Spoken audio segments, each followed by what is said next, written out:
Hello વિદ્યાર્થી મિત્રો, તો સ્વાગત છે આપણું MKSBL ચેનલ પર.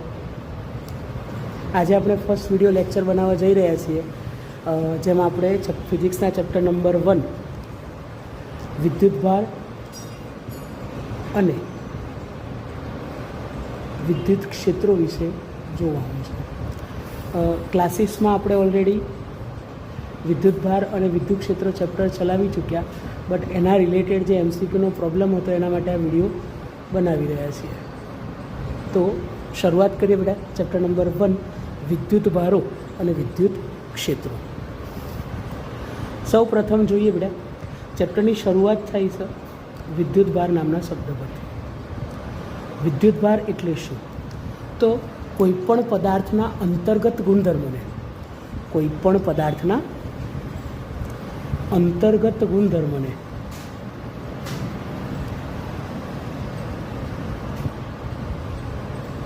વિદ્યુતભાર કહેવામાં આવે છે.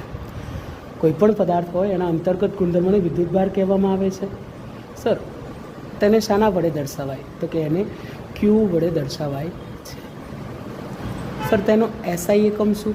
કારણ કે MCQ કરી રહ્યા છે તો એનો SI એકમ પણ જાણવો જરૂરી છે. તો સર, તેનો એકમ કુલમ્બ છે અને એને C વડે દર્શાવવામાં આવે છે. શાના વડે? C વડે દર્શાવવામાં આવે છે. સર, ફિઝિક્સનો રૂલ્સ છે કે કોઈ પણ નવી રાશિ દાખલ થાય તો એની સંજ્ઞા, એનું એકમ અને એનું પારિમાણિક સૂત્ર સમજવું જરૂરી છે. તો એનું પારિમાણિક સૂત્ર શું થશે બેટા? તો A1T1. એનું પારિમાણિક સૂત્ર A1T1 છે. સર, હવે વિદ્યુતભાર છે તો તમે જાણતા હશો કે અલગ અલગ પ્રકારના વિદ્યુતભારો છે. સર, એમાં સૌથી પહેલાં ધન વિદ્યુતભાર. અલગ અલગ પ્રકારના વિદ્યુતભારો છે આપણી પાસે. એમાં સૌથી પહેલાં ધન વિદ્યુતભારો તરીકે આપણે મોટાભાગે પ્રોટોન લેતા હોઈએ છીએ. અને બીજું છે બેટા ઋણ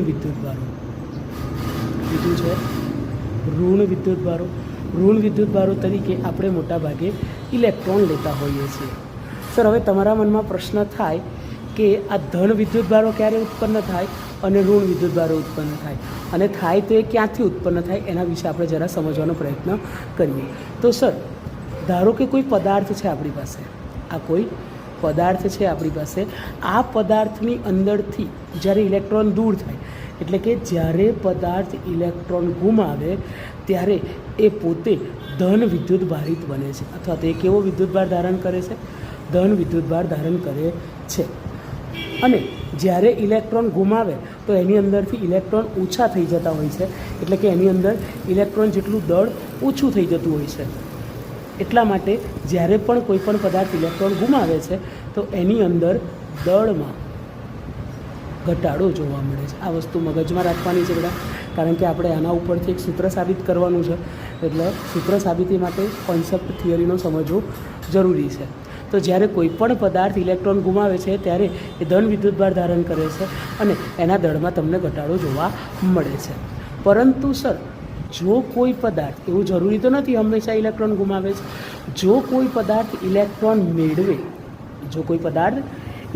મેળવે તો એ પોતે ઋણ વિદ્યુતભાર ધારણ કરે છે. કેવો વિદ્યુતભાર બેટા? ઋણ વિદ્યુતભાર ધારણ કરે છે. અને જ્યારે પદાર્થ ઋણ વિદ્યુતભાર ધારણ કરે તો એના દળમાં તમને શું જોવા મળશે?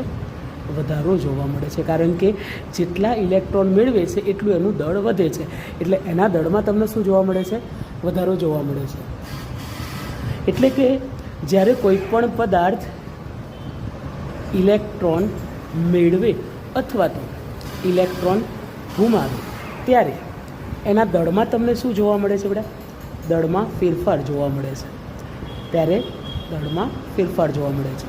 તો આ દળમાં થતો ફેરફાર તમારે જો શોધવો હોય તો એના માટેનું સૂત્ર યાદ રાખવાનું છે બેટા, કે કોઈ પદાર્થે ઇલેક્ટ્રોન મેળવ્યો અથવા તો કોઈ પદાર્થે ઇલેક્ટ્રોન ગુમાવ્યો તો એના દળમાં કેટલો ફેરફાર થતો હશે. એના માટેનું સૂત્ર છે બેટા ΔM બરાબર N ગુણ્યા M. જ્યાં N બરાબર શું છે? તો કે N બરાબર ઇલેક્ટ્રોનની સંખ્યા છે. N બરાબર શું છે બેટા? ઇલેક્ટ્રોનની સંખ્યા છે. અને ME એટલે માસ ઓફ ઇલેક્ટ્રોન, એટલે કે ઇલેક્ટ્રોનનું દળ છે. હવે ઘણી વખતે બેટા રકમમાં એ ઇલેક્ટ્રોનનું દળ આપેલું હોય છે અને ઘણી વખતે નથી આપેલું, તો આપણે યાદ રાખી લેવાનું યાદ હોય તો સારું. 9.11 ગુણ્યા 10 - 31 કિલોગ્રામ જેટલું હોય છે. ઇલેક્ટ્રોનનું દળ કેટલું હોય છે બેટા? 9.11 ગુણ્યા 10 - 31 કિલોગ્રામ જેટલું હોય છે. તો આ હતો બેટા તમારું સૂત્ર નંબર 1, જે MCQમાં આપણને કામ લાગવાનું છે. સૂત્રનો કોન્સેપ્ટ એકદમ ક્લિયરલી સમજી લેજો બેટા, કે આ સૂત્ર તમે સમજેલા હશો તો એના પરથી દાખલા જલ્દીથી આવડશે. ફરી એકવાર જરા જે શીખ્યા એના વિશે રિવિઝન કરી લઈએ એક ટૉપિકનું, કે સર વિદ્યુતભાર શું છે?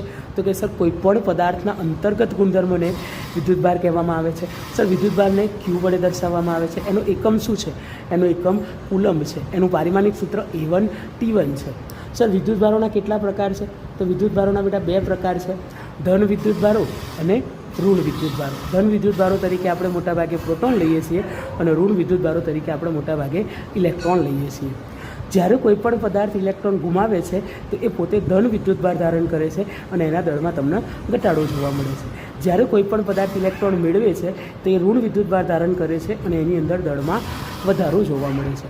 એટલે કે સર જ્યારે કોઈ પણ પદાર્થ ઇલેક્ટ્રોન મેળવે છે અથવા તો ઇલેક્ટ્રોન ગુમાવે છે ત્યારે એના દળમાં ફેરફાર થાય છે. અને આ દળમાં થતો ફેરફાર શોધવા માટેનું સૂત્ર એટલે આપણું સૂત્ર નંબર 1, જે આપણે યાદ રાખીશું બેટા MCQ માટે, ડેલ્ટા M બરાબર N ગુણ્યા M, જ્યાં N બરાબર ઇલેક્ટ્રોનની સંખ્યા છે અને Me એટલે કે ઇલેક્ટ્રોનનું દળ છે. અને ઇલેક્ટ્રોનનું દળ કેટલું હોય બેટા? તો કે 9.11 ગુણ્યા 10 - 31 કિલોગ્રામ.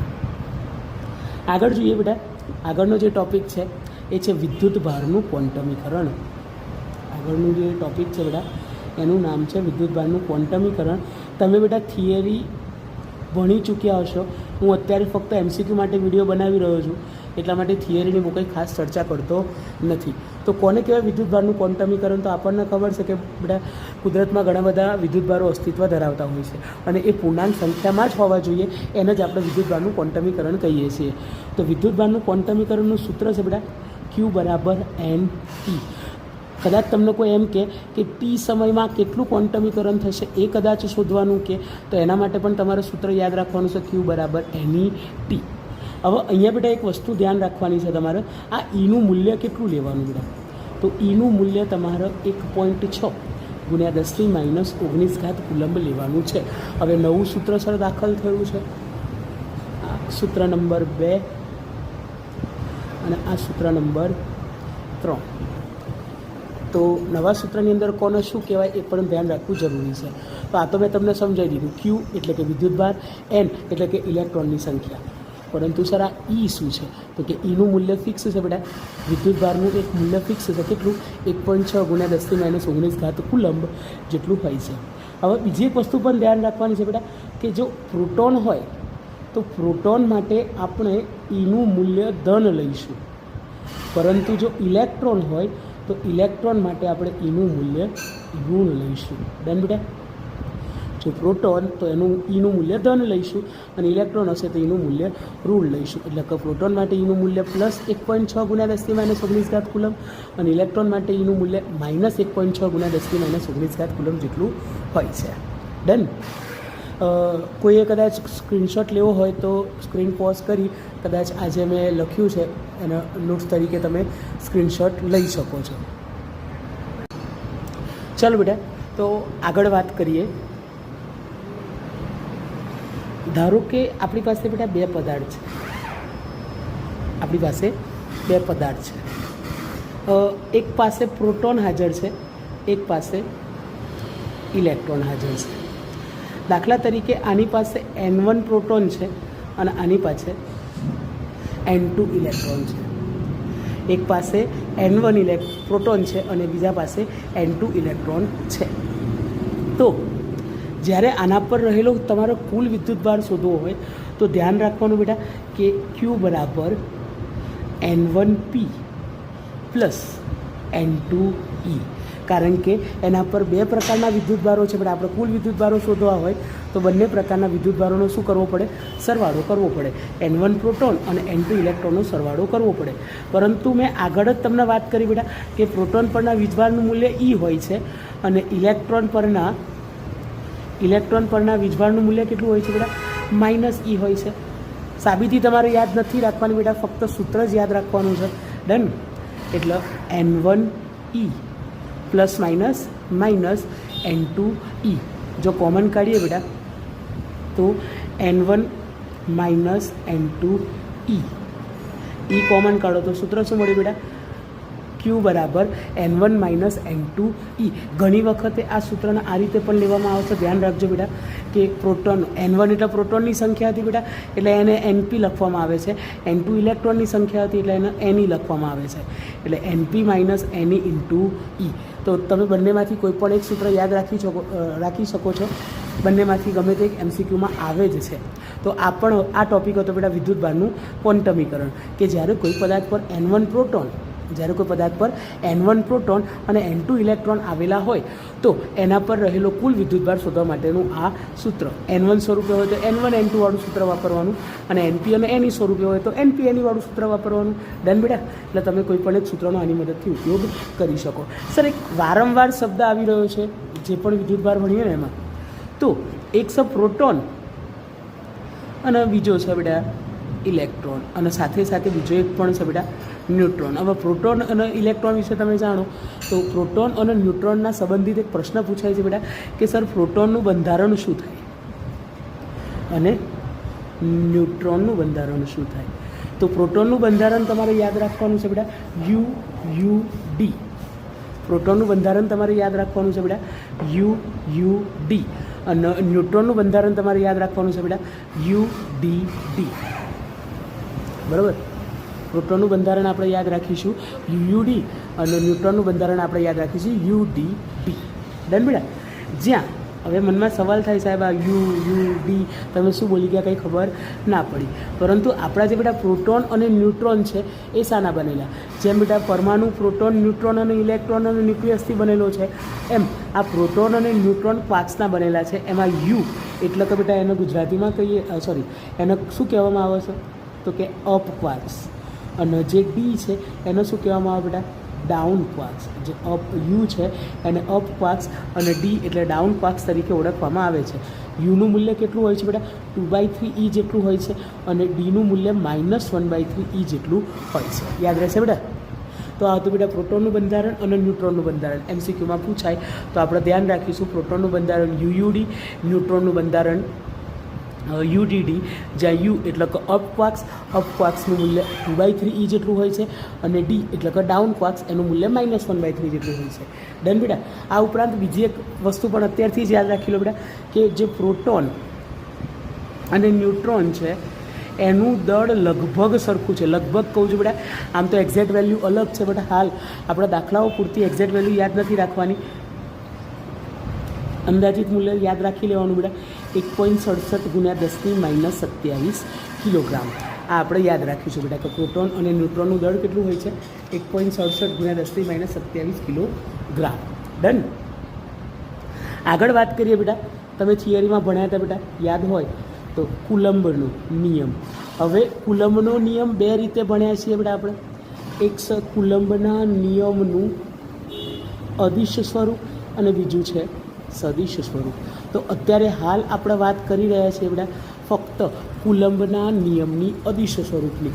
શું હતો કુલમ્બનો નિયમ બેટા? તો કે કોઈ પણ બે વિદ્યુતભારો વચ્ચે લાગતું કુલમ્બીય બળ એ વિદ્યુતભારોના ગુણાકારના સમપ્રમાણમાં અને અંતરના વર્ગના વ્યસ્ત પ્રમાણમાં હોય છે. એના પરથી આપણે સૂત્ર સાબિત કર્યું હતું બેટા કે F બરાબર K Q1 Q2 / R².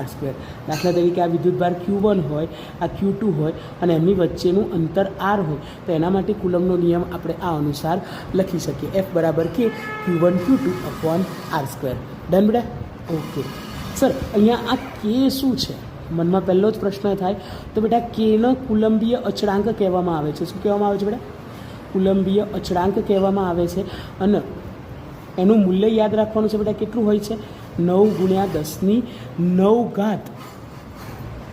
Newton metre square પ્રતિ કુલમ્બ સ્ક્વેર. એનું મૂલ્ય કેટલું હોય છે બેટા? 9 × 10⁹ ન્યૂટન મીટર સ્ક્વેર પ્રતિ કુલમ્બ સ્ક્વેર જેટલું હોય છે. અને K બરાબર શું લેવામાં આવે છે બેટા? આ પણ ધ્યાન રાખજો, ઘણી વખતે K બરાબર 1/4πε0 લેવામાં આવે છે. સર, આ ε0 શું છે? તો બેટા એને શૂન્યાવકાશની પરમિટિવિટી કહેવામાં આવે છે. શું કહેવામાં આવે છે બેટા? શૂન્યાવકાશની પરમિટિવિટી તરીકે ઓળખવામાં આવે છે. શાના તરીકે બેટા? શૂન્યાવકાશની પરમિટિવિટી તરીકે પણ ઓળખવામાં આવે છે. અને આ ઉપરાંત એનો ઘણી વખતે બેટા પરાવૈદ્યુત આંક તરીકે પણ ઓળખવામાં આવે છે. થોડો ભારે શબ્દ છે પણ આ શબ્દનો પણ પ્યોર ગુજરાતીમાં યુઝ કરવામાં આવે છે બેટા, પરાવૈદ્યુત આંક. એને શાના તરીકે યુઝ કરવામાં આવે છે બેટા? પરાવૈદ્યુત આંક શબ્દનો પણ યુઝ કરવામાં આવે છે. તો આપણે ધ્યાન રાખીશું. અને આ પરાવૈદ્યુત આંકનું મૂલ્ય કેટલું હોય છે? એટલે કે એપ્સાઇલોન 0. આનું મૂલ્ય કેટલું હોય છે યાદ રાખવાનું છે બેટા? 8.854 ગુણ્યા 10⁻12. પહેલાં કરતાં ઊંધો એકમ લખવાનો, કારણ કે તમે અહીં જોઈ શકો છો બેટા, જે કે અને એપ્સાઇલોન 0 છે, આ કે અને એપ્સાઇલોન 0 એ બંને એકબીજાથી કેવા છે બેટા? વ્યસ્ત છે. એટલે આપણે એનું પારિમાણિક સૂત્રને એસઆઈ એકમ બિલકુલ એના કરતાં ઊંધા જ લખવાના. જેમ કે પહેલાંમાં ન્યૂટન મીટર સ્ક્વેર પર કુલમ સ્ક્વેર હતું, તો અહીંયા શું આવશે બેટા? કુલમ સ્ક્વેર પ્રતિ ન્યૂટન મીટર સ્ક્વેર. યાદ રહેશે બેટા? ઓકે. હવે આના ઉપરથી બેટા કેનું પારિમાણિક સૂત્ર અને એપ્સાઇલોન 0નું પારિમાણિક સૂત્ર આ જરૂર MCQમાં આવે છે બેટા. બહુ ઇમ્પોર્ટન્ટ MCQમાં આપણે આના IMP ગણી શકીએ છીએ કે સર આ કેનું પારિમાણિક સૂત્ર શું થાય અને એપ્સાઇલોન 0નું પારિમાણિક સૂત્ર શું થાય. તો એના માટે એકદમ મસ્ત ટ્રીક આપી દો બેટા તમને. આપણે લખી દેવાનું MLTA. કેના પારિમાણિક સૂત્ર માટે બેટા આપણે યાદ રાખીશું 13-42. આવી રીતે લખવાનું બેટા, 13-42. અને જો એપ્સાઇલોન 0 માટે લખવું હોય તો બેટા -13-42. આવું યાદ રાખવાનું બેટા. એમાં પહેલાં 2 માઇનસ લખવાના, બીજા 2 ધન લખવાના. જ્યારે કેમાં પહેલાં 2 ધન લખવાના, બીજા 2 માઇનસ લખવાના. ડન બેટા? આ એક સિમ્પલ ટ્રીક છે એનું પારિમાણિક સૂત્ર યાદ રાખવા માટેની બેટા, કે કેનું પારિમાણિક સૂત્ર છે 13-42 અને એપ્સાઇલોન 0નું પારિમાણિક સૂત્ર છે -13-42. યાદ રહી જશે બેટા? ઓકે. તો એકવાર આગળનો કદાચ તમારે સ્ક્રીનશોટ લેવાનો બાકી હશે તો સ્ક્રીન પોઝ કરી અને સ્ક્રીનશોટ લેવો હોય તો તમે લઈ શકો છો. ડન બેટા? ઓકે. તો એકવાર જરા રિવિઝન કરી લઈએ બેટા કે શું કહે છે કુલમનો નિયમ? કોઈ પણ 2 વિદ્યુતભારો વચ્ચે લાગતું બળ એ બંને વિદ્યુતભારોના ગુણાકારના સમપ્રમાણમાં અને અંતરના વર્ગના વ્યસ્ત પ્રમાણમાં હોય છે. જ્યાં કેને કુલંબીય અચળાંક કહે છે, એનું મૂલ્ય 9 ગુણ્યા 10⁹ ન્યૂટન મીટર સ્ક્વેર પર કુલમ સ્ક્વેર હોય છે. હવે બીજી એક વસ્તુ એક્સ્ટ્રા ધ્યાન રાખજો બેટા કે કેનું જે CGS એકમમાં મૂલ્ય છે, કદાચ એવું પૂછાય કે કેનું CGS એકમમાં મૂલ્ય કેટલું થાય છે, તો એ ધ્યાન રાખવાનું છે બેટા, 1 થાય છે. કેનું CGS એકમમાં મૂલ્ય કેટલું થાય છે બેટા? 1 થાય છે. ધ્યાન રાખજો. સર કેની જગ્યાએ 1/4π એપ્સાઇલોન 0 પણ આપણે લખી શકીએ છીએ. એપ્સાઇલોન 0 શું છે? તો શૂન્યાવકાશની પરમિટિવિટી છે. એ શું છે બેટા? શૂન્યાવકાશની પરમિટિવિટી છે. અને ગુજરાતીમાં એને પરાવૈદ્યુત આંક તરીકે પણ ઓળખવામાં આવે છે. ગુજરાતીમાં એને શું કહીએ છીએ બેટા? આપણે પરાવૈદ્યુત આંક તરીકે ઓળખીએ છીએ. અને એનું મૂલ્ય 8.854 ગુણ્યા 10⁻12 કુલમ સ્ક્વેર પર ન્યૂટન મીટર સ્ક્વેર જેટલું હોય છે. સર કેનું પારિમાણિક સૂત્ર શું છે? તો કે યાદ રાખવાની ટ્રીક મેં તમને આપી દીધી. કે માટે 13-42 અને એપ્સાઇલોન 0 માટે -13-42. એકદમ ઇઝી ટ્રીક છે બેટા, સરળતાથી તમે યાદ રાખી શકો છો. ઓકે. હવે વાત કરીએ બેટા કુલંબના નિયમના સદિશ સ્વરૂપ વિશે. કારણ કે અદિશ સ્વરૂપ તો આપણે ચર્ચા કરી ચૂક્યા. ભૂલ થઈ જાય છે, માફ કરી દેજો, ઇગ્નોર કરી લેજો. ઓકે, ચાલો આગળ વાત કરીએ બેટા કુલંબના નિયમનું સદિશ સ્વરૂપ. ગલતી હો ગઈ રે. કુલંબના નિયમનું સદિશ સ્વરૂપ. બહુ કંઈ ખાસ ફરક નથી આપણે. સદિશ સ્વરૂપમાં ફરક એટલો છે કે એમાં 2 કે તેથી વધુ વિદ્યુતભારો ભાગ લેતા હોય. તો એના માટે બેટા જો કદાચ તમે F12 લખતા હોય તો ધ્યાન રાખવાનું કે Q1 Q2 અપોન R12નો સ્ક્વેર લખવાનો અને અહીંયા R12 એકમ સદિશ લખી દેવાનું. કોઈ ડાઉટ બેટા? નહીં. સરસ. અને કદાચ તમે F21 લખતા હોય તો અહીંયા શું લઈશું બેટા આપણે? કે Q1 Q2 અપોન R21નો સ્ક્વેર અને R21 એકમ સદિશ. કોઈ ડાઉટ બેટા? હવે અહીંયા એક પરિણામ બેટા ખાસ MCQમાં પૂછાય છે કે આજે F12 અને F21 જે બળો છે એ એકબીજાથી વિરુદ્ધ દિશામાં હોય છે. એનું મૂલ્ય સમાન હોય છે બેટા, પરંતુ એકબીજાની વિરુદ્ધ દિશામાં હોય છે. એટલે ઘણી વખતે પૂછાય છે બેટા કે કુલમનો જે નિયમ છે એ ન્યૂટનની ગતિના કયા નિયમનું પાલન કરે છે? તો કે એ ન્યૂટનની ગતિના ત્રીજા નિયમનું પાલન કરે છે. શું કરે છે બેટા? ન્યૂટનની ગતિના ત્રીજા નિયમનું પાલન કરે છે. ડન બેટા, એકદમ ઇઝીલી યાદ રહી જાય. ડન, કારણ કે બંને વિરુદ્ધ દિશામાં, દરેક બળને વિરુદ્ધ દિશામાંનું અને સમાન મૂલ્યનું પ્રતિક્રિયા બળ હોય છે, જેને આપણે ન્યૂટનની ગતિનો ત્રીજો નિયમ કહીએ છીએ. કયો નિયમ કહીએ છીએ બેટા? ત્રીજો નિયમ કહીએ છીએ. આ ન્યૂટન દાદા આપણને બહુ હેરાન કર્યું ને બેટા. ચાલો, જ્યાં હોય ત્યાં એમની એન્ટ્રી પડી જ જાય. ઓકે, તો બેટા આ સર ન્યૂટનની ગતિના ત્રીજા નિયમ પર આધારિત કુલમના નિયમનું સદૃશ્ય સ્વરૂપ. ડન બેટા. હવે આગળ વાત કરીએ બેટા કે વાતો કરી દીધી કે સર જ્યારે બે વિદ્યુત ભારોને એકબીજાથી અમુક અંતરે મૂકવામાં આવે ત્યારે એમની વચ્ચે બળ લાગે છે. ઓકે, પરંતુ સર આ બે વિદ્યુત ભારોને જો કોઈ માધ્યમમાં મૂકી દેવામાં આવે, અને માધ્યમ પણ કેવું એ જરા ચર્ચા કરીએ.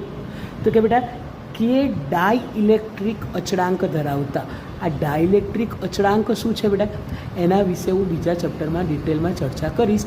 હાલ યાદ રાખો કે કોઈ ડાઇલેક્ટ્રિક અચળાંક ધરાવતા માધ્યમમાં, એટલે કે મીડિયમમાં, માધ્યમમાં બે વિદ્યુત ભારોને મૂકવામાં આવે. શું કરવામાં આવે બેટા? બે વિદ્યુત ભારોને મૂકવામાં આવે ત્યારે આ વિદ્યુત ભારો પર લાગતું બળ કેટલું હોય? તો કે FM બરાબર F/K જેટલું હોય છે. FM કેટલું હોય છે બેટા? F/K જેટલું હોય છે. કે શરૂઆતમાં જે બળ લાગે એના કેમાં ભાગ જેટલું હોય છે. શરૂઆતમાં જે બળ લાગે એના કેમાં ભાગ જેટલું બળ લાગે છે. જ્યાં કે એ શું છે બેટા? આ કેનો શું કહેવામાં આવે છે? ડાઇલેક્ટ્રિક અચળાંક કહેવામાં આવે છે. એનું મૂલ્ય રકમમાં આપેલું હશે, એટલે ટેન્શન લેવાની જરૂર નથી બેટા કે આને ક્યાંથી યાદ રાખીશું સાહેબ. હવે બીજી એક વસ્તુ બેટા MCQમાં ખાસ આવે અને છોકરાઓ સાહેબ એમાં કન્ફ્યુઝ જ થઈ જાય. હવા માટે ડાઇલેક્ટ્રિક અચળાંકનું મૂલ્ય કેટલું હોય છે? 1 હોય છે. ડન બેટા.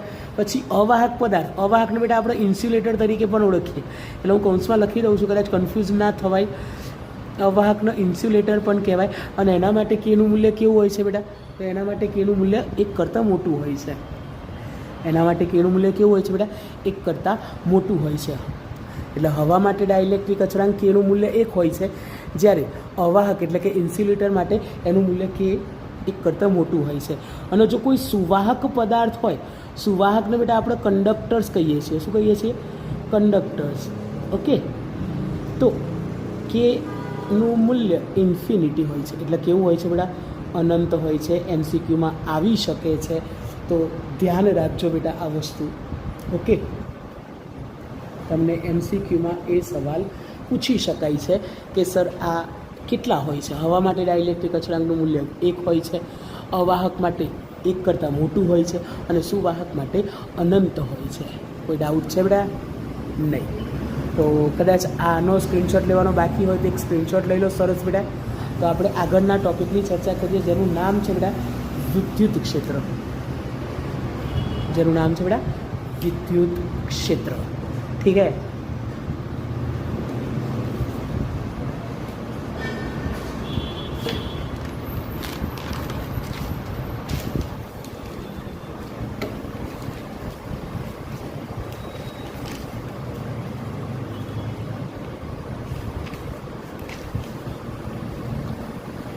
અને હા બેટા, જરા ડાઇલેક્ટ્રિક અચળાંકનો એક અગત્યનો ગુણધર્મ છે, જો કે આપણે એને સાબિત કરવાના છીએ બીજા ચેપ્ટરમાં, પણ અત્યારે હું એ રૂલ્સ લખી દઉં, કદાચ MCQમાં આવી જાય તો આપણને કામ લાગે બેટા. કે સર કેનું બીજું એક મૂલ્ય પણ છે બેટા, કે બરાબર એપ્સાઇલોન R. એટલે કે રિલેટિવ પરમિટિવિટી કેટલી હોય છે? તો કે એ એપ્સાઇલોન અપોન એપ્સાઇલોન 0ના ગુણોત્તર જેટલી હોય છે. ધ્યાન રાખવાનું છે બેટા. માધ્યમમાં પરમિટિવિટી અને શૂન્યાવકાશની પરમિટિવિટીના ગુણોત્તર જેટલી હોય છે. એક આ સૂત્ર પણ તમારે ખાસ ધ્યાન રાખવાનું છે. કે બરાબર ER બરાબર એપ્સાઇલોન અપોન એપ્સાઇલોન 0. ઠીક છે બેટા? ચાલો, તો આગળ વાત કરીએ બેટા બહુ અગત્યનો ટૉપિક કે જેના પરથી સૌથી વધારે MCQ આવે છે, જેનું નામ છે બેટા વિદ્યુત ક્ષેત્ર. જેનું નામ છે બેટા વિદ્યુત ક્ષેત્ર. શું નામ છે બેટા એનું? વિદ્યુત ક્ષેત્ર. જેને આપણે શાના વડે દર્શાવીશું બેટા? ઈ વડે દર્શાવીશું. એને શાના વડે દર્શાવીશું? ઈ વડે. ઇલેક્ટ્રિક ફિલ્ડ પણ તમે એને કહી શકો છો ઇંગ્લિશમાં, એટલા માટે એને ઈ વડે દર્શાવવામાં આવે છે, ઇલેક્ટ્રિક ફિલ્ડ. ઠીક છે બેટા? સર, જ્યારે કોઈ વિદ્યુત ભાર મૂકવામાં આવે અથવા તો જ્યાં કોઈ વિદ્યુત ભાર હાજર હોય, દાખલા તરીકે ધન વિદ્યુત ભાર, તો આ ધન વિદ્યુત ભારની આસપાસ એક ખાસ પ્રકારની અસર તમને જોવા મળે છે. આ કોઈ ધન વિદ્યુત ભાર છે તો આ ધન વિદ્યુત ભારની આસપાસનો જે વિસ્તાર છે બેટા, એ વિસ્તારમાં એક ખાસ પ્રકારની અસર જોવા મળે છે. આ અસરને શું કહેવામાં આવે છે બેટા? વિદ્યુત ક્ષેત્ર કહેવામાં આવે છે. હવે આ વિદ્યુત ક્ષેત્ર, દાખલા તરીકે સર આટલા વિસ્તાર સુધી, આ મેં જે ડોટેડ લાઇન બતાવી બેટા, ત્યાં સુધી આપણને વિદ્યુત ક્ષેત્ર જોવા મળે છે. તો આ વિદ્યુત ક્ષેત્રમાં દાખલા તરીકે બીજો કોઈ વિદ્યુત ભાર મૂકવામાં આવે, આ વિદ્યુત ક્ષેત્રમાં દાખલા તરીકે ક્યુ જેટલો વિદ્યુત ભાર મૂકવામાં આવે, તો હંમેશા ધ્યાન રાખો બેટા, વિદ્યુત ક્ષેત્રમાં મૂકેલા વિદ્યુત ભાર ઉપર હંમેશા બળ લાગે છે. અને એ બળ કેટલું હોય છે બેટા? એફ બરાબર ક્યુઈ. એટલે કોઈ તમને પૂછો કે વિદ્યુત ક્ષેત્રમાં મૂકેલા વિદ્યુત ભાર પર લાગતું વિદ્યુતીય બળ કેટલું હોય છે, તો એ હોય છે બેટા એફ બરાબર ક્યુઈ જેટલું. કેટલું હોય છે બેટા? એફ બરાબર ક્યુઈ. પરંતુ દાખલા તરીકે આ વિદ્યુત ભારથી આર જેટલા અંતરે, આ જે આપણે ધન વિદ્યુત ભાર મૂક્યો, એ ધન વિદ્યુત ભારના કારણે આર અંતરે કેટલું વિદ્યુત ક્ષેત્ર હશે, વધારે કે ઓછું, એનું પણ સૂત્ર છે બેટા ઈ બરાબર KQ અપોન આર સ્ક્વેર. એ સૂત્ર કેટલું છે બેટા? ઈ બરાબર KQ અપોન આર સ્ક્વેર. આ વિદ્યુત ક્ષેત્રનું સૂત્ર આપણે યાદ રાખીશું. સર, તમે નવી રાશિ દાખલ કરી તો એનો એકમ તો કહી દો જરા. બરાબર, આના જ પરથી સૂત્ર કરતાં બનાવી દેવાનું બેટા. એફ બાય ક્યુ બરાબર ઈ. એફ બળ મપાઈ ન્યૂટન, નીચે વિદ્યુત ભાર કુલમ, એટલે ન્યૂટન પર કુલંબ તમે એકમ લખી શકો છો.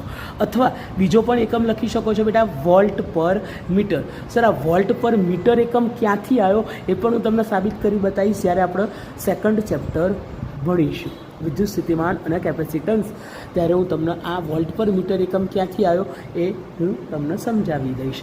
સર, નવી રાશિ દાખલ થઈ તો એનું પારિમાણિક સૂત્ર પણ સમજવું જરૂરી છે. અને સર, તમે તો મસ્ત ટ્રીક આપો છો, એમ એલ ટી એ. જેમ પહેલાંમાં યાદ રાખ્યું હતું બેટા 1342 અને -13 અને -13 એમ અહીંયા પણ આપણે પારિમાણિક સૂત્ર યાદ રાખીશું બેટા 11 - 31. શું યાદ રાખીશું બેટા? 11 - 31. પારિમાણિક સૂત્ર શું યાદ રાખીશું બેટા? 11 - 31. પહેલાં 2 પ્લસ, બીજા માઇનસ. કોઈ ડાઉટ બેટા? 11 - 31. એની ડાઉટ હોય તો યાર બિંદાસ કોમેન્ટ કરી દો. Pankaj sir here, no fear. Is that clear? ક્લાસીસવાળા તો જાણે છે કે સરનો ફેમસ ડાયલોગ છે. ઓકે, સારું, ચાલો તો પછી આગળ જઈએ. સર, આ હતું વિદ્યુત ક્ષેત્ર. એટલે કે સર, કોઈ વિદ્યુત ભાર હોય તો વિદ્યુત ભારની આસપાસના વિસ્તારમાં એક ખાસ પ્રકારની અસર જોવા મળે છે, જેને વિદ્યુત ક્ષેત્ર કહે છે. વિદ્યુત ક્ષેત્રમાં જ્યારે કોઈ વિદ્યુત ભાર મૂકવામાં આવે તો એના પર બળ લાગે છે, વિદ્યુતીય બળ. એ વિદ્યુતીય બળ એફ કેટલું હોય છે? એફ બરાબર ક્યુઈ. અને આ આર અંતરે મૂકેલા વિદ્યુત ભારની નજીક અથવા તો કેટલું વિદ્યુત ક્ષેત્ર ઉત્પન્ન થાય છે એના માટેનું સૂત્ર છે બેટા ઈ બરાબર KQ upon R square. Sir, એનો એકમ શું થાય? તો કે એનો એકમ ન્યૂટન પર કુલમ અથવા વોલ્ટ પર મીટર છે. અને એનું પારિમાણિક સૂત્ર 11 - 31 છે. ડન બેટા? સર, આગળ વાત કરીએ. બહુ આપણી ડાહી ડમરી કદાચ વિદ્યુત ભારની ફેમસ રાશિ, જેનું નામ છે બેટા વિદ્યુત ડાયપોલ. જેનું નામ છે બેટા વિદ્યુત ડાયપોલ. સર, વિદ્યુત ડાયપોલને P વડે દર્શાવવામાં આવે છે અને વિદ્યુત ડાયપોલનું સૂત્ર છે બેટા P બરાબર 2AQ. તમે થિયરીમાં ભણી ચૂક્યા છો કે એકબીજાથી પરિમિત અંતરે રહેલા ધન અને ઋણ વિદ્યુત ભારોની જોડને શું કહેવામાં આવે છે બેટા? વિદ્યુત ડાયપોલ કહેવામાં આવે છે. સર, વિદ્યુત ડાયપોલ નવી રાશિ દાખલ થઈ તો ફરી પાછું સર એકમ જોવો પડશે. 2A અંતર છે અને વિદ્યુત ભાર કુલમ, એનો એકમ શું થાય? કુલમ. એટલે કુલમ ઇન્ટુ મીટર. આનો એસા એકમ શું બનશે? વિદ્યુત ભારનો કુલમ અને અંતરનો મીટર. આ રીતે એનો એકમ તૈયાર થઈ જશે. સર, એનું પારિમાણિક સૂત્ર શું થશે? ઓકે બેટા, એનું પારિમાણિક સૂત્ર શું થશે? તો એના માટે યાદ રાખવાનું છે બેટા, વિદ્યુત ભારનું આપણને ખબર છે A1 T1 અને અંતર માટે L1, એટલે એકમ એનો પારિમાણિક સૂત્ર શું થશે બેટા? L1 T1 A1. કોઈ ડાઉટ બેટા? તો આ એનું પારિમાણિક સૂત્ર બેટા વિદ્યુત ડાયપોલનું L1T1A1. ઠીક છે, આ છે વિદ્યુત ડાયપોલ. સર આ ઉપરાંત બીજો એક MCQ આની અંદરથી ખાસ પૂછવામાં આવે છે કે સર વિદ્યુત ડાયપોલની દિશા શું છે?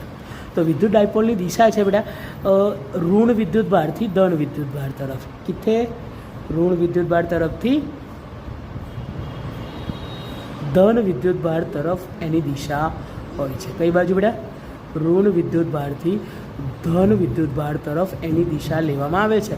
જ્યારે પણ તમને કોઈ સવાલ પૂછો કે વિદ્યુત ડાયપોલ P એની દિશા કઈ છે, તો ઋણ વિદ્યુત ભારથી ધન વિદ્યુત ભાર તરફ હોય છે. ડન છે બેટા? ઓકે. હવે આના ઉપરથી છે ને બેટા એક વસ્તુ ધ્યાન રાખજો, હું તમને અત્યારથી જ સમજાવી દઉં છું બેટા કે જ્યારે પણ કોઈ ધન વિદ્યુત ભાર હોય તો જે ધન વિદ્યુત ભારની વિદ્યુત ક્ષેત્ર રેખાઓ હશે એના આપણે બહાર જતી બતાવીશું. એને કેવી બતાવીશું બેટા? બહાર જતી બતાવીશું. કોઈ પણ ધન વિદ્યુત ભાર હશે તો એ ધન વિદ્યુત ભારની વિદ્યુત ક્ષેત્ર રેખાઓ આપણે બહાર જતી બતાવીશું. પરંતુ જો ઋણ વિદ્યુત ભાર છે બેટા તો ઋણ વિદ્યુત ભારની વિદ્યુત ક્ષેત્ર રેખાઓ આપણે ક્યાં બતાવીશું બેટા? અંદર જતી બતાવીશું. ક્યાં બતાવીશું? અંદર જતી બતાવીશું. કોઈ ડાઉટ બેટા આમાં? મગજમાં અત્યારથી જ ફિટ કરી લો. દાખલાઓમાં ખાસ કરીને MCQમાં સમજવામાં કામ લાગશે કે સર ધન વિદ્યુત ભારની વિદ્યુત ક્ષેત્ર રેખાઓ ક્યારે હોય? બહારની તરફ જતી હોય. જ્યારે ઋણ વિદ્યુત ભારમાં વિદ્યુત ક્ષેત્ર રેખાઓ ક્યાં જતી હોય બેટા? અંદરની તરફ જતી હોય છે. ડન છે? સ્ક્રીનશોટ લેવો હોય તો લઈ લો બેટા. વિદ્યુત ક્ષેત્ર અને વિદ્યુત ડાયપોલ વિશે આપણે ચર્ચા કરી. પર એકવાર રિવિઝન કરી લઈએ. સર વિદ્યુત ક્ષેત્ર શું છે? તો કે સર કોઈપણ વિદ્યુત ભારની આજુબાજુ એક ખાસ પ્રકારની અસર જોવા મળે છે જેને વિદ્યુત ક્ષેત્ર કહે છે. અને વિદ્યુત ક્ષેત્રમાં મૂકેલા વિદ્યુત ભાર ઉપર બળ લાગે છે. બળ કેટલું લાગે? F બરાબર QE. અને આર અંતરે આ કોઈ વિદ્યુત ભાર આપણે મૂક્યો તો ત્યાં કેટલું વિદ્યુત ક્ષેત્ર હશે? તો E બરાબર KQ/R². આના ઉપરથી તમે સમજી શકો છો બેટા કે અંતર જેમ વધારે હશે એમ વિદ્યુત ક્ષેત્ર ઓછું હશે અને અંતર જેમ ઓછું હશે તેમ વિદ્યુત ક્ષેત્ર વધારે હશે. ડન. ત્યાર પછી આનો એકમ બેટા ન્યૂટન પર કુલમ અથવા વોલ્ટ પર મીટર. અને પારિમાણિક સૂત્ર માટે તો સાહેબ મસ્ત ટ્રીક છે અમારી પાસે. 11-31. વિદ્યુત ડાયપોલને આપણે P વડે દર્શાવીએ છીએ. એનું સૂત્ર બેટા P બરાબર 2AQ. એનો એકમ શું છે? Coulomb into metre. એનું પારિમાણિક સૂત્ર શું છે? L1T1A1. એની દિશા કઈ છે? તો ઋણ વિદ્યુત ભારથી ધન વિદ્યુત ભાર તરફ. સર ધન વિદ્યુત ભારની વિદ્યુત ક્ષેત્ર રેખાઓ બહારની તરફ હોય જ્યારે ઋણ વિદ્યુત ભારની વિદ્યુત ક્ષેત્ર રેખાઓ અંદરની તરફ દાખલ થયેલી જોવા મળે છે. હવે ધ્યાનથી સાંભળો બેટા, આપણી જે પણ વિદ્યુત ડાયપોલ છે આ વિદ્યુત ડાયપોલની અક્ષ ઉપર અને વિષુવ રેખા પર કેટલું વિદ્યુત ક્ષેત્ર ઉત્પન્ન થાય છે એના વિશે પણ આપણે એક સૂત્ર જોવાનું છે. તો સૌથી પહેલાં જોઈ લઈએ બેટા કે અક્ષ પર કેટલું વિદ્યુત ક્ષેત્ર જોવા મળે. વિદ્યુત ડાયપોલની અક્ષ ઉપર કેટલું વિદ્યુત ક્ષેત્ર જોવા મળે તો એના માટે સૂત્ર છે બેટા E બરાબર 2kPr/R² - A² એનો whole square R cap. P cap. દિશા હંમેશા વિદ્યુત ડાયપોલની હોય એટલે આપણે P કેપ લઈશું. પરંતુ ઘણી વખતે બેટા R very greater than A હોય એટલે કે સર આરનું મૂલ્ય એ કરતાં બહુ મોટું હોય તો આપણે એને અવગણી શકીએ. એ તમે થિયરીમાં સાબિત કર્યું છે બેટા એટલે અત્યારે હું સાબિતી નથી આપતો, ડાયરેક્ટ લખું છું બેટા 2kP/R3. એટલે સર વિદ્યુત ડાયપોલની અક્ષ પર આવેલા બિંદુ માટે વિદ્યુત ક્ષેત્ર કોના સમપ્રમાણમાં હોય છે બેટા? 1/R3 સમપ્રમાણમાં અથવા તો R3 વ્યસ્ત પ્રમાણમાં હોય છે. આ પણ ઘણી વખતે MCQમાં પૂછાય છે બેટા. સૂત્રો તો આપણે યાદ રાખીશું પણ જોડે જોડે આ વસ્તુ પણ આપણે યાદ રાખીશું જેથી આપણને કોઈ તકલીફ પડે નહીં. સર અક્ષની જેમ વિષુવ રેખા પર જો પૂછવામાં આવે, શાના પર બેટા? વિષુવ રેખા પર વિદ્યુત ક્ષેત્ર કેટલું હશે આવું જો આપણને પૂછવામાં આવે તો શું લેવું બેટા? બરાબર. જો વિષુવ રેખા પર આપણને પૂછવામાં આવે તો એ કેટલું લેવું તો એ પણ સમજી લઈએ બેટા. તો એના માટે આપણે સૂત્ર સાબિત કરેલું છે બેટા થિયરીમાં. અત્યારે ફક્ત MCQની ચર્ચા કરીએ એટલે ફક્ત સૂત્રો લખી રહ્યા છીએ.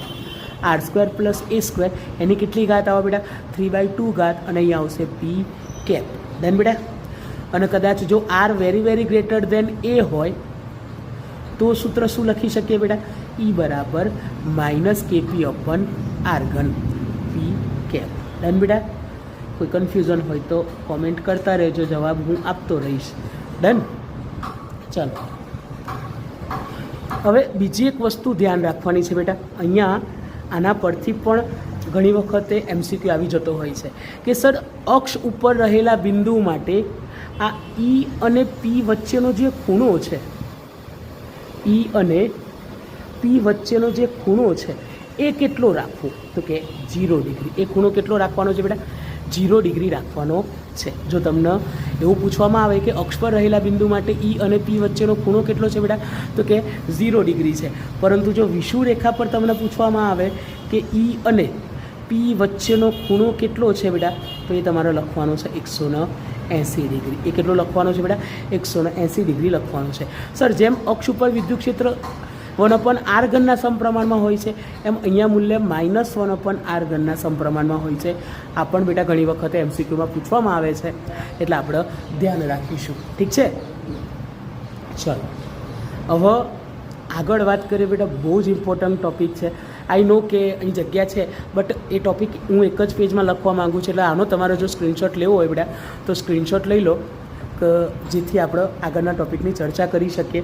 મારે એને એક જ પેજમાં રાખવો છે બેટા. ડન? અને હા બેટા એક મિનિટ પહેલાં આ જોઈ લો બેટા. 0નો અર્થ સર ખૂણો 0 બનતો હોય એનો મતલબ શું? E અને P એકબીજાને કેવા ગોઠવાયેલા હશે? સમાંતર ગોઠવાયેલા હશે. બંનેની દિશા એક જ હશે. પરંતુ જ્યારે વિષુવરેખા પર માઇનસ આવે છે એનો અર્થ 180 ડિગ્રીનો ખૂણો બને છે. એનો અર્થ શું થાય બેટા? એ બંને એકબીજાની કેવી દિશામાં ગોઠવાયેલા હશે? વિરુદ્ધ દિશામાં ગોઠવાયેલા હશે. કેવી દિશામાં બેટા? વિરુદ્ધ દિશામાં ગોઠવાયેલા હશે. અહીં સમાંતર એટલે એક જ દિશા, અને અહીંયા એકબીજાની વિરુદ્ધ દિશામાં એટલે કઈ પ્રતિ સમાંતર ગોઠવાયેલા હોય છે. આ વસ્તુનું પણ ધ્યાન રાખજો. હવે એક સ્ક્રીનશોટ લઈ લો બેટા. ઓકે, હવે સ્ક્રીનશોટ લઈ લો. તો આગળના ટૉપિક વિશે ચર્ચા કરીએ બેટા કે સમાન વિદ્યુત ક્ષેત્રમાં જ્યારે વિદ્યુત ડાયપોલને મૂકવામાં આવે તો શું થાય?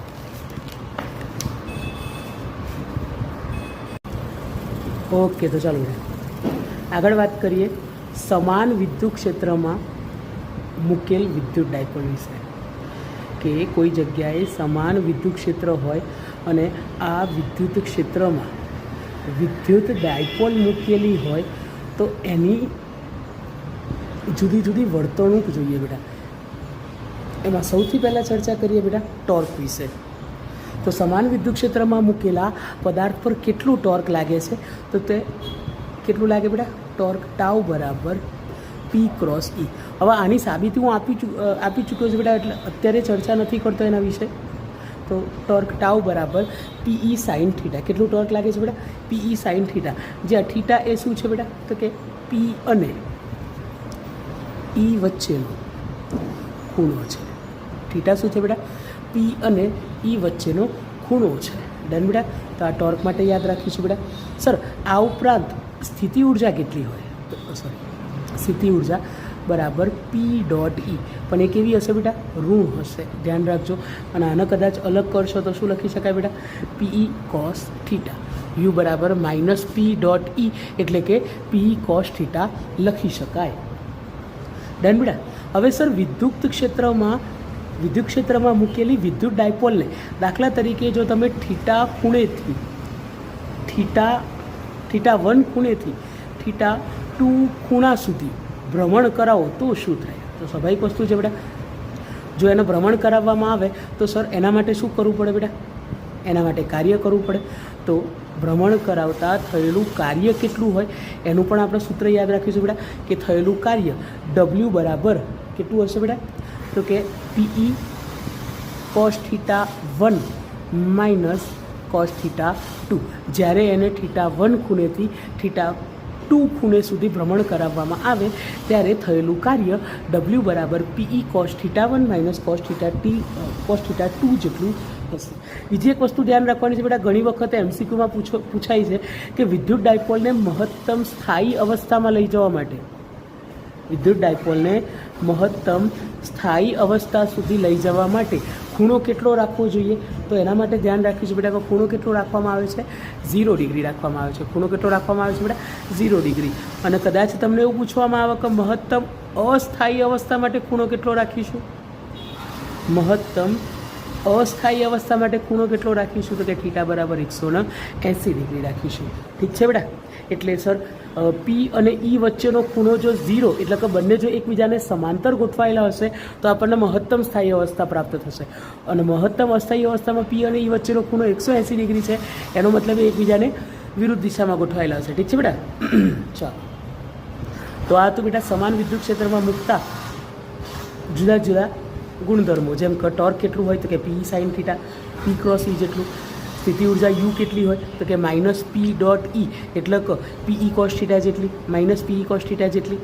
અને જો θ1 ખૂણેથી θ2 ખૂણે સુધી જો વિદ્યુત ડાયપોલનું ભ્રમણ કરાવવામાં આવે તો થયેલું કાર્ય W બરાબર P cos θ1 minus cos θ2.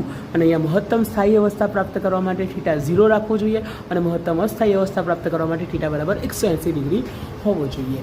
Done sir. આ ઉપરાંત બીજો એક MCQ ખાસ સૂત્ર તો નહીં બેટા, બટ MCQમાં પૂછવામાં આવે છે કે સર સમાન વિદ્યુત ક્ષેત્રમાં મૂકેલ વિદ્યુત ડાયપોલ પર લાગતું ટોર્ક અને પરિણામી બળ કેટલું હોય છે. આ એક પૂછવામાં આવે છે, તો બેટા આપણે ધ્યાન રાખીશું એના વિશે. આપણે ધ્યાન રાખીશું એના વિશે કે એના પર લાગતું ટોર્ક ક્યારેય શૂન્ય ના હોય. ધ્યાન રાખો બેટા, સમાન વિદ્યુત ક્ષેત્રમાં મૂકેલ વિદ્યુત ડાયપોલ પર લાગતું ટોર્ક ક્યારેય શૂન્ય હશે નહીં, ક્યારેય શૂન્ય ન હોય. પરંતુ તમને બેટા એવું કહે કે પરિણામી બળ શૂન્ય હોઈ શકે તો કે હા સર, સમાન વિદ્યુત ક્ષેત્રમાં મૂકેલા વિદ્યુત ડાયપોલ પર લાગતું પરિણામી બળ ઓલવેઝ કેવું હોય? 0, પરંતુ ટોર્ક ક્યારેય શૂન્ય હોય નહીં. આ આપણે યાદ રાખીશું. ઠીક છે બેટા? ત્યારબાદ જોઈએ અસમાન વિદ્યુત ક્ષેત્ર. એટલા માટે મેં તમને કીધું હતું બેટા કે આને એક પેજમાં રાખીએ તો જેથી કોઈ તકલીફ ના પડે. તો અસમાન વિદ્યુત ક્ષેત્રમાં જો વિદ્યુત ડાયપોલ મૂકવામાં આવે, અસમાન વિદ્યુત ક્ષેત્રમાં જો વિદ્યુત ડાયપોલ મૂકવામાં આવે, અક્ષર પર ધ્યાન ના આપતા બેટા, ચાલશે, સમજણ પડી જાય એવા તો કાઢે જ છે. તો જો અસમાન વિદ્યુત ક્ષેત્ર હોય તો અસમાન વિદ્યુત ક્ષેત્રમાં બેટા બાકી બધું તો કોઈ ફરક નથી પડવાનો, પણ ફરક આનો પડશે બેટા. જે ટોર્ક હશે એ પણ હંમેશા શૂન્ય ક્યારેય નહીં હોય, મતલબ, પરંતુ પરિણામી બળ હશે એ પણ ક્યારેય શૂન્ય નહીં હોય. ધ્યાન રાખજો બેટા, આ MCQમાં પૂછાય છે. અને અમારો જે છોકરો છે ને પાછો કન્ફ્યુઝ થઈ જોઈશે, બરાબર? અને છોકરોને ચમચમ સમજાવો.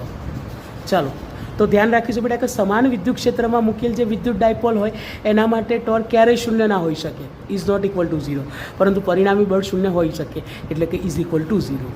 પરંતુ અસમાન વિદ્યુત ક્ષેત્રમાં જો વિદ્યુત ડાયપોલ મૂકેલી હોય તો એના માટે ટોર્ક પણ 0 ના હોઈ શકે અને પરિણામી બળ પણ શૂન્ય ના હોઈ શકે. પરિણામીની જગ્યાએ તમે નેટ પણ લખી શકો બેટા. પરિણામીને આપણે ઇંગ્લિશમાં ભાઈ નેટ કહીએ છીએ કે નેટ ફોર્સ કેટલો હશે એ પણ. ડન.